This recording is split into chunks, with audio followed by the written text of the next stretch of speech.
Ada satu ambulans di kampung tertentu mengalami kemalangan. Dia tercapai di dalam air dengan pintu yang tidak dapat dibuka.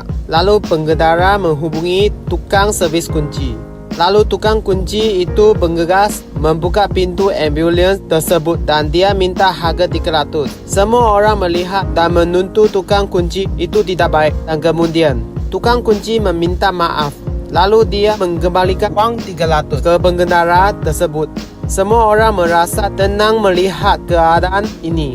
Adakah anda juga merasa gembira dan berpuas hati dengan hasil ini? Tetapi, fikirkanlah kisah ini dengan teliti. Alasannya sangat mudah. Pada tahun 2014, di kawasan sini yang sangat sibuk dengan adanya kejadian penculikan di mana-mana, kemungkinan besar orang akan meminta tempat untuk sementara. Ketika semua orang memanggil Grab atau taksi dengan telefon bimbit mereka, tiba-tiba mendapati bahawa harga Grab dan taksi itu telah melampau tinggi 4 kali mahal dari harga sebelumnya.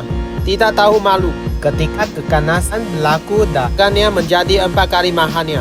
Untuk perkara ini jangan buat komen buat masalah ini. Sebelum 2000 tahun yang lalu, waktu itu banyak negara berperang dan dia setiap negara ada undang-undang. Jika rakyat negara Iran melihatkan satu negaranya, mereka ditangkap di negara lain, mereka akan dijadikan kerja paksa. Lalu siapa yang dapat menyelamatkan orang kerja paksa tersebut?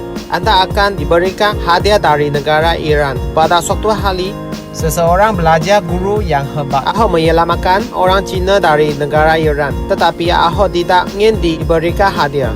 Guru besar itu berkata, anda salah, tidak akan orang yang bisa menyelamatkan kawan satu negaranya di waktu itu. Kelakuan Ahok baik dan harus dihormati, tapi dia meletakkan peraturan yang harus dipatuhi oleh semua orang. Pada tahap moral yang tidak dapat dicapai oleh orang lain, menyelamatkan orang untuk tidak mendapatkan hadiah membuat semua orang ketawa. Jangan memberi penghargaan kepada diri sendiri setelah kehilangan nyawa dan kekuatan anda berkali-kali. Semua orang tidak akan menyelamatkan rakan satu negara anda. Kembali ke cerita sebelumnya, di tempat lain ada ambulans mengalami kemalangan.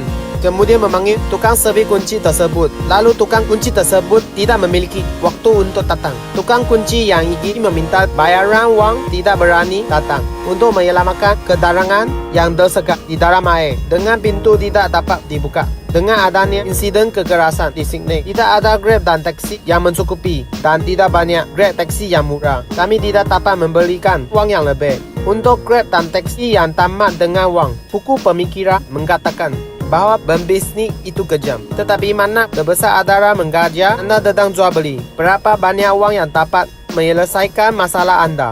Jika suatu hari dunia tidak mempunyai uang, tidak ada yang dapat menyelesaikan masalah. Adakah perkara yang paling dahsyat anda raya untuk dimati?